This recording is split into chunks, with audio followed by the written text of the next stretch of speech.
Shalom. Por tratarse de un tema tan importante dentro del seno de nuestro pueblo, pero sobre todo porque también representa el propósito del Eterno para con toda la humanidad, es importante que en esta oportunidad aprendamos un poco sobre lo que hablan las escrituras del Mesías, del Mashiach, un hombre judío, nacido en casa, en familia judía, dentro del seno del pueblo de Israel.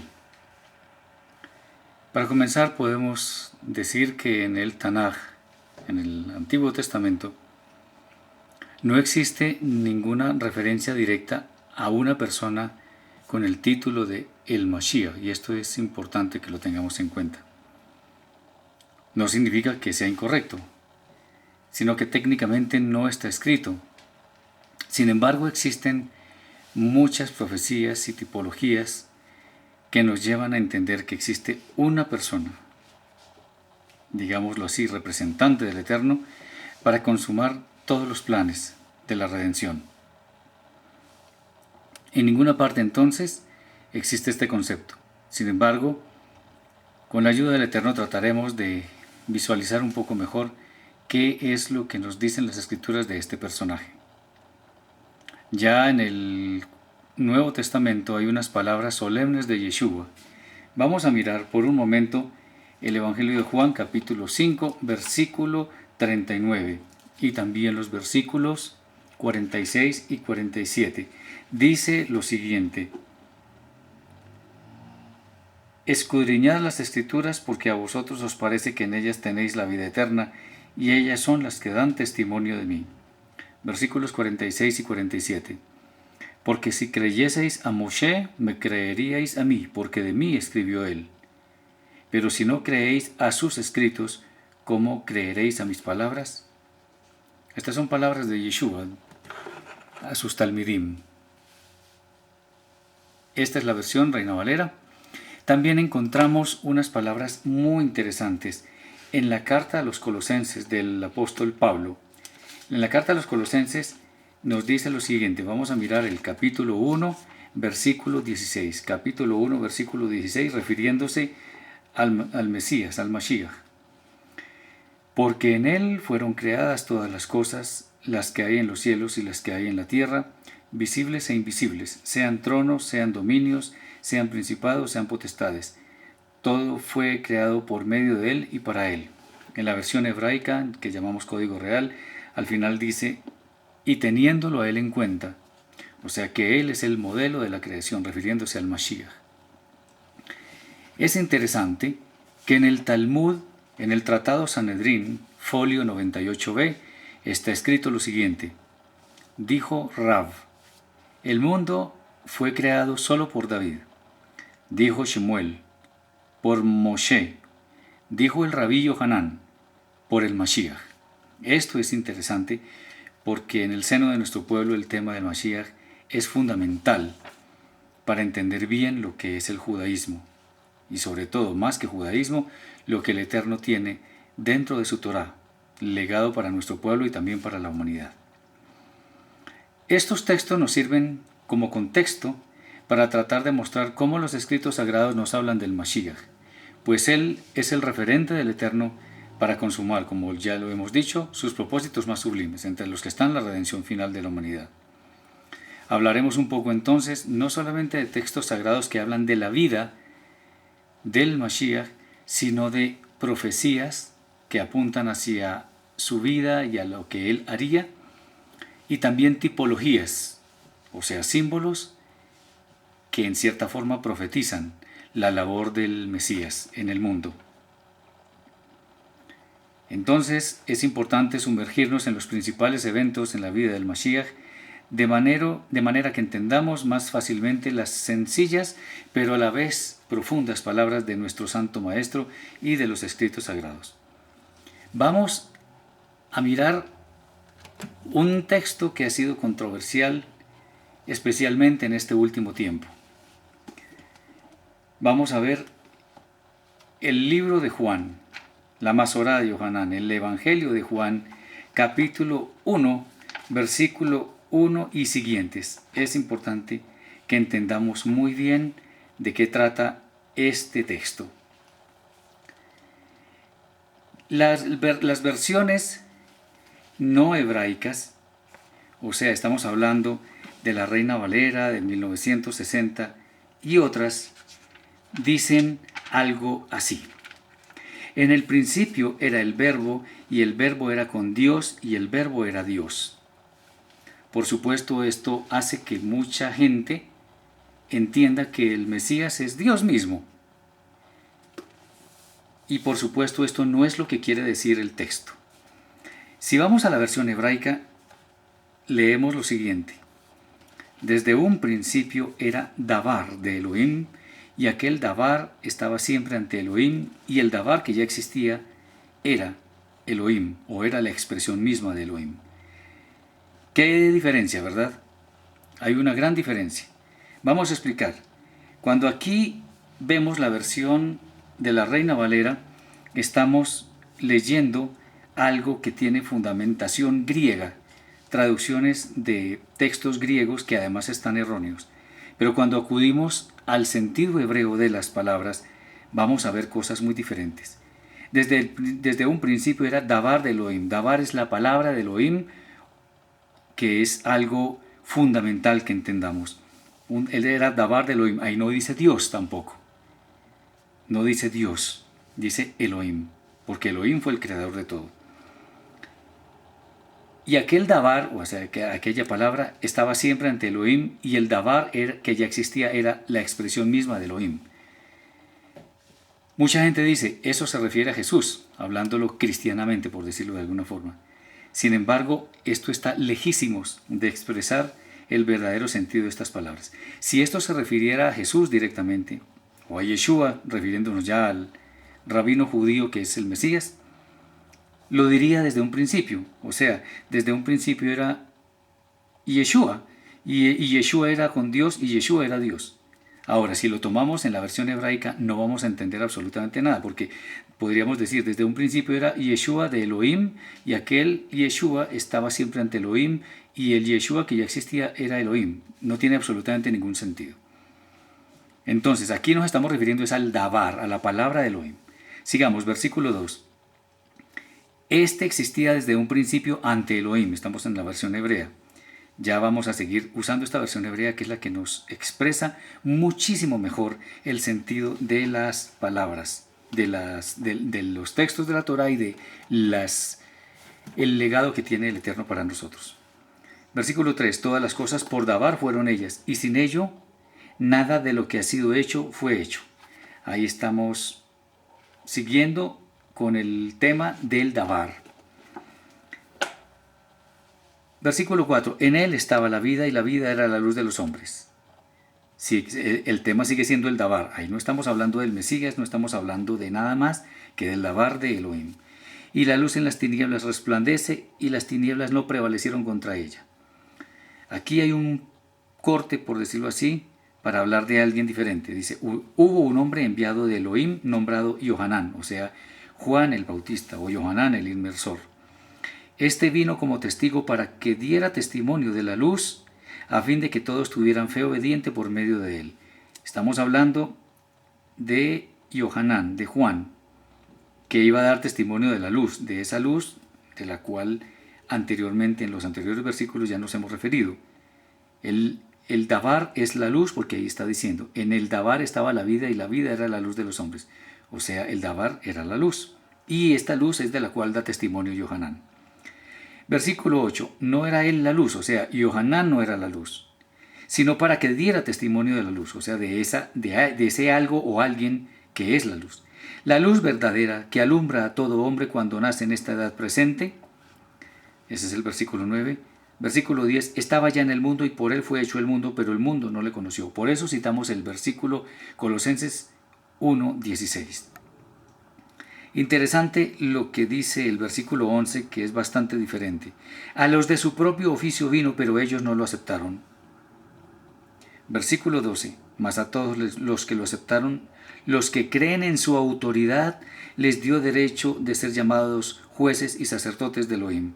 Esto corresponde también al Salmo, donde dice, vosotros sois jueces e hijos del Altísimo, no dioses, como algunos traducen incorrectamente. Vosotros sois dioses, porque ahí dice Elohim. Es interesante y curioso a la vez que la palabra Elohim se traduzca como Dios y como dioses indistintamente, pero hay una gran diferencia entre lo que es la traducción griega y lo que estamos exponiendo en este momento, que es hebreo 100%. Entonces estamos hablando de quienes lo aceptaron y que creen en su autoridad les dio derecho de ser llamados jueces y sacerdotes de Elohim. Dice así, los cuales no nacieron de sangres, ni de voluntad de carne, ni de voluntad de varón, sino de Elohim. Atención, vamos a leer el versículo 14, que es bastante controversial porque ha sido muy mal traducido y por lo tanto entendido. Vamos a leer la Reina Valera. Dice, y aquel verbo fue hecho carne y habitó entre nosotros, y vimos su gloria, gloria como del unigénito del Padre, lleno de gracia y de verdad.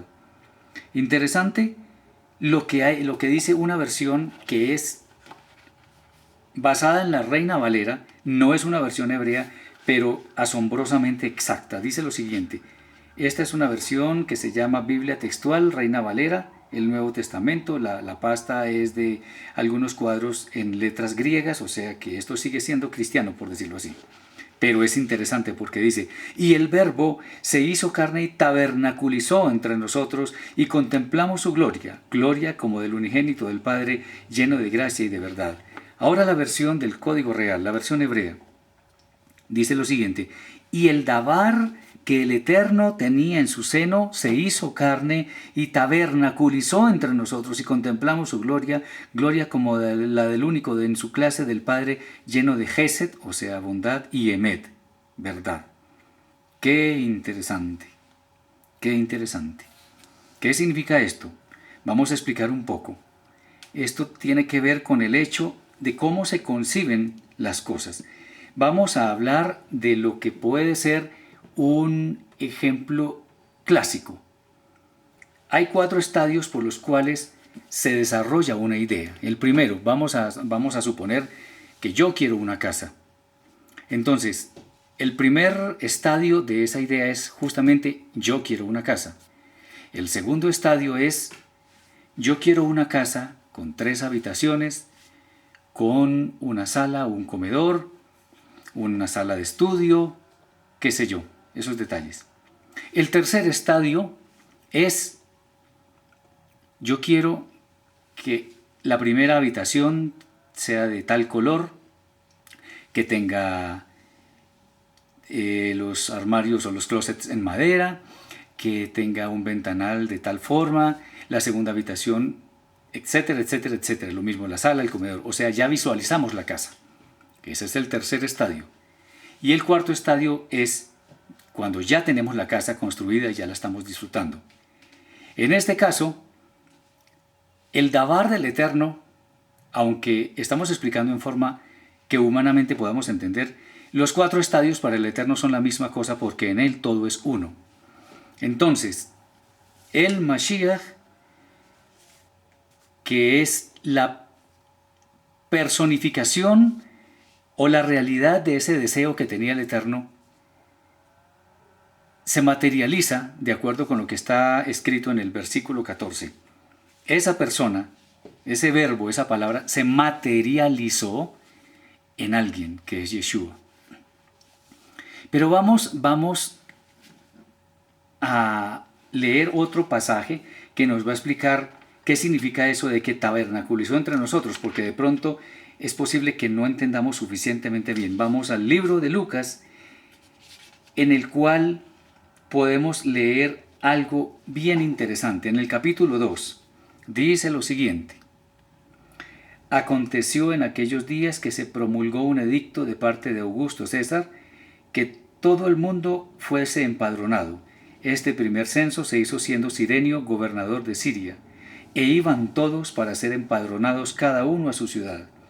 Y Joseph subió de Galilea, de la ciudad de Nazaret a Judea, a la ciudad de David, que se llama Betlehem, por cuanto era de la casa y familia de David, para ser empadronado con Miriam, su mujer, desposada con él, la cual estaba encinta. Y aconteció que estando ellos allí, Se cumplieron los días de su alumbramiento y dio a luz a su hijo primogénito y lo envolvió en pañales y lo acostó aquí es donde dice, en un pesebre. Es interesante que el pesebre no es un concepto hebreo. En la versión del Código Real, en la versión hebraica, dice algo un poco diferente y lo vamos a revisar.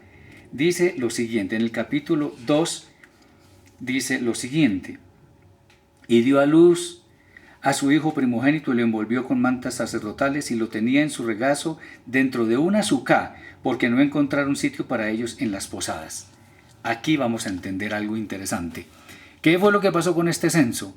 Este censo sucedió porque obviamente el César quería contar a las personas y vio que la mejor manera de hacerlo era en una época en la cual se reunieran voluntariamente todos los judíos que residían por la jurisdicción del Imperio Romano, y la mejor forma era en la fiesta de Sukkot, que además es una obligación para todo judío subir a Jerusalén. Por lo menos en aquella época eso era normativo y las personas, por lo menos las piadosas, lo cumplían rigurosamente. Yosef y Miriam, los padres de Yeshua, eran precisamente judíos observantes y subieron a Jerusalén para celebrar la fiesta de Sukkot. Esto es interesante. Y en ese momento, como no había dónde posar, entonces fueron a una sucá, que es una tienda humilde que construye todo judío observante de la Torá en la fiesta de Sukkot y mora en ella.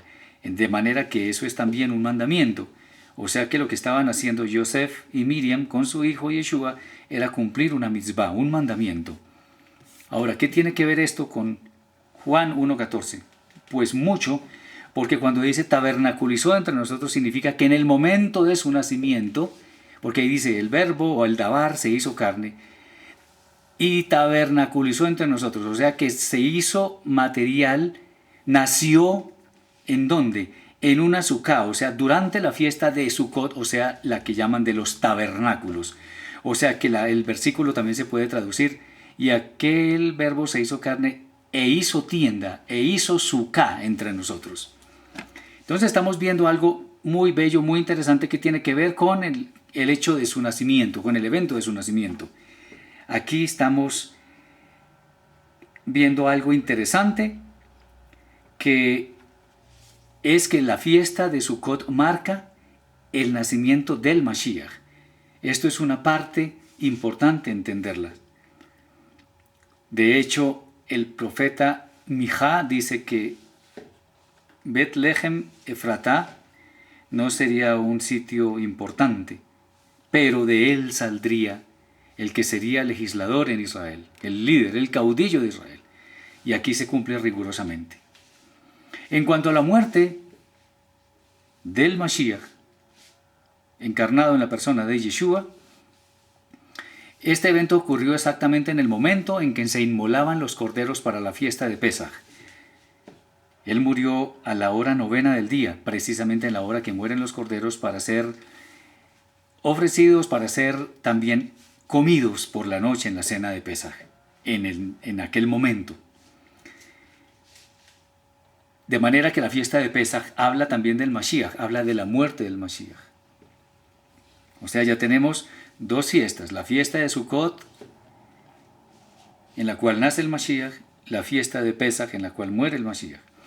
Su resurrección ocurrió durante el primer día de la semana, durante la fiesta de las primicias y los panes sin levadura, mostrando además de que Él es las primicias de la resurrección, pero también que su pureza perfecta en su nuevo cuerpo nos estaba mostrando la gloria de alguien que cumplía perfectamente la Torá y que ya el pecado era ajeno a él. Ya tenemos 3 fiestas. Un detalle cabalístico además es que el primer día se asemeja al octavo.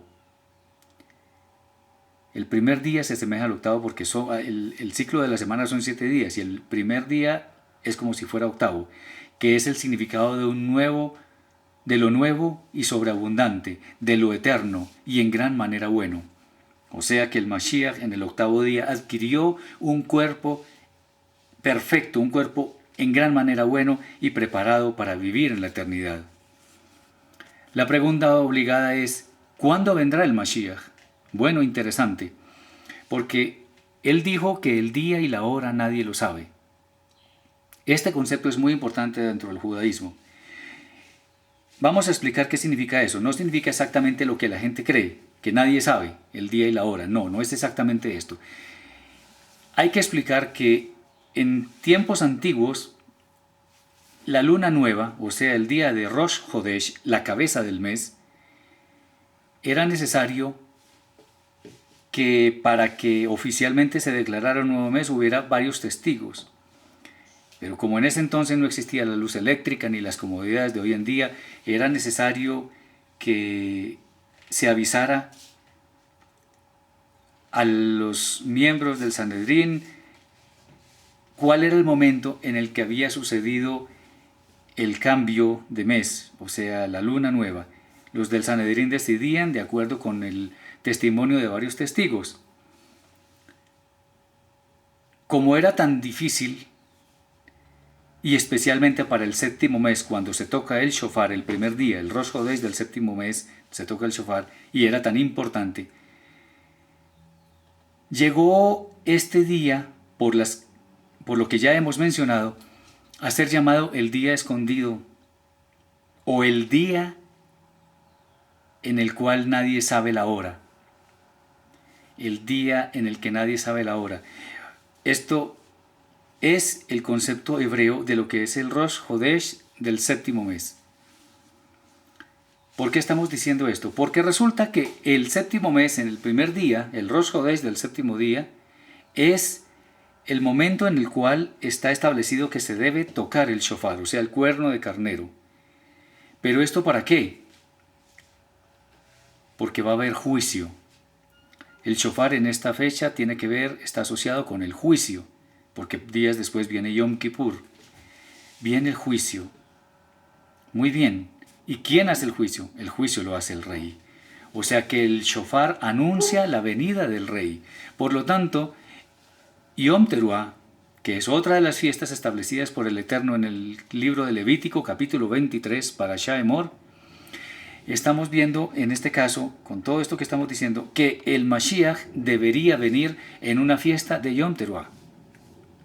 Debe venir en una fiesta de Yom Teruah. Y si miramos los escritos que están en el libro del Apocalipsis, vemos que allí existe algo llamado las 7 trompetas. Bueno, en realidad cada trompeta es un shofar, no es una trompeta sino un shofar, y cada ángel toca un shofar. Si son 7 shofarim o shofarot, como se quiera, son 7 elementos llamados shofar que se tocan, pues es un periodo de 7 años, ¿verdad? Si son 7 trompetas, 7 shofar, entonces cada uno se va a tocar en un año. ¿Cuándo comienzan esos 7 shofarot o shofarim a sonar? No lo sabemos. Es posible que ya estemos en esa época. Pero lo importante es tener en cuenta estos conceptos. Y según lo que ya hemos dicho, Yeshua, el Mashiach, fue concebido durante la fiesta de Hanukkah, que es exactamente 9 meses antes de la fiesta de Sukkot. Qué interesante que la fiesta de Hanukkah también es la fiesta de las luces, y Yeshua es la luz del mundo.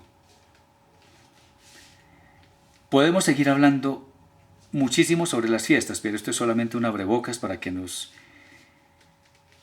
nuestras almas más bien deseen muchísimo conocer más acerca del Mashiach y estudiemos diligentemente lo que tiene que ver con él, que es un personaje tan central en la vida de nuestro pueblo. Respecto de los eventos de la vida del Mashiach hemos hablado algo interesante, pero si observamos profecías y tipologías sobre el Mashiach realmente vamos a quedar perplejos. Por ejemplo, profecías del Mashiach existen muchísimas. En el libro de Devarim, capítulo 18, versículos 15 al 19, el libro de Deuteronomio, vemos cómo el Eterno dice por boca de Moshe que va a enviar un profeta como él. Y si es un profeta como él, obviamente no era Moshe, por lo tanto no era en esa época. Era en una época en la cual la Torá estuviera siendo olvidada o interpretada de una forma incorrecta. Y aunque podríamos decir más de esto, simplemente los textos que tienen que ver con Devarim, capítulo 18, versículo 15 al 19, nos hablan de la venida del profeta. De hecho, en el Nuevo Testamento, cuando la gente dice que él es el profeta, están refiriéndose exactamente a estos versículos. El profeta en Israel es el profeta prometido por el Eterno, por boca de Moshe en el libro de Deuteronomio, capítulo 18, versículos 15 al 19. Hay algo interesante, y es que otro de los roles, porque este es un rol, el de profeta, pero otro de los roles que tiene el Mesías es el rol de sacerdote, y también está profetizado. Cuando nosotros vamos al Salmo 110 vemos algo interesantísimo que dice así: Juró el Eterno y no se arrepentirá, tú eres sacerdote para siempre según lo dicho a Malquisedec, o algunos dicen según el orden de Malquisedec. Ambas formas son correctas. Qué interesante, porque está hablando de alguien superior, que tiene un rol importantísimo que es el de sacerdote. Y el sacerdocio de Malquisedec es superior al sacerdocio levítico porque no es algo que tiene que ver con ofrendas que perecen, sino con algo más elevado y más sublime. Finalmente, en cuanto a otro rol, que es el rol de rey, vemos en el profeta Zacarías, capítulo 9, versículo 9, dice algo interesantísimo. Y es: alégrate mucho, hija de Sión, da voces de júbilo, hija de Jerusalén. He aquí tu rey vendrá a ti, justo y salvador, humilde y cabalgando sobre un asno, sobre un pollino, hijo de asna. Aunque Yeshua cumplió esta profecía entrando a Jerusalén en estas condiciones, en un pollino, no fue en ese momento que se reconoció su condición de rey, por lo menos para que él en ese momento gobernara. Sí se reconoció por muchos, aunque muchos no lo reconocieron, como ya lo hemos visto, pero él vendrá como rey, y eso lo veremos cuando leamos el profeta Daniel, que vendrá en las nubes, todo ojo le verá, etc. Ejemplos de profecías múltiples también podemos ver cuando el Mesías es ofrecido en el madero. Esto lo vemos en Isaías y Yeshayahu, capítulo 53. Ya citamos al profeta Miqueas, capítulo 5, cuando habla de Betlehem. Podemos seguir y seguir y seguir. Cuando en Génesis el Eterno le dice a la serpiente: y pondré enemistad entre ti y la mujer, entre tu simiente y la simiente suya, esta te herirá en la cabeza y tú le herirás en el talón o en el calcañar. Esa es la primera profecía concreta sobre el Mashiach. De manera que todo en la Escritura, como podemos ver, tiene que ver con el Mashiach. Ahora, tipologías que apuntan hacia el Santo Maestro, hacia el Mashiach, también existen, desde el comienzo mismo. Las pieles con las cuales el Eterno cubrió a nuestros primeros padres nos hablan vívidamente de lo que iba a ser el Mashiach, cubrir los pecados de la humanidad. El arco iris es interesante, que también es un símbolo del Mashiach, porque cuando el Eterno lo ve, recuerda, por decirlo en forma entendible para el ser humano, cuando el Eterno ve el arco iris, se acuerda de que no puede destruir al mundo con agua. En otras palabras, cuando el Eterno ve la obra expiatoria del Mashiach, no destruye al hombre, sino que le perdona. Por supuesto, cuando el hombre cree en él. La serpiente de cobre, que es el ejemplo que el Mashiach mismo dice que va a cumplirse en su vida. Todo el que veía la serpiente era sanado. Ahora todo el que ve la obra expiatoria del Mashiach también es sanado y salvado. Podemos ver que el arca del testimonio, el candelabro, el altar de sacrificio, los korbanot y muchos más prefiguran al Mashiach. De manera que estamos ante revelaciones sorprendentes que nos deberían llevar a seguir las pisadas de aquel que es el modelo del Eterno con el cual se efectuó la creación de todo lo existente. Él es el modelo. Él es nuestro referente. Podemos seguir hablando más, pero suficiente con estas pequeñas ilustraciones para que tengamos una buena idea de lo que es el Mashiach, de que el Mashiach sí está prefigurado en todos los escritos sagrados, comenzando desde la Torá, pasando por los profetas y terminando por los escritos. Espero que este mensaje te haya bendecido y te invito a visitar nuestro sitio en internet www.nuestratorah.ning.com. Te puedes hacer miembro en forma gratuita y si prefieres más bien escribirme a mi correo, también está en pantalla, hgarciao@hotmail.com. Si quieres escudriñar sobre estos temas, ampliar el conocimiento sobre los mismos, estamos a tu servicio para poder ayudarte. Shalom.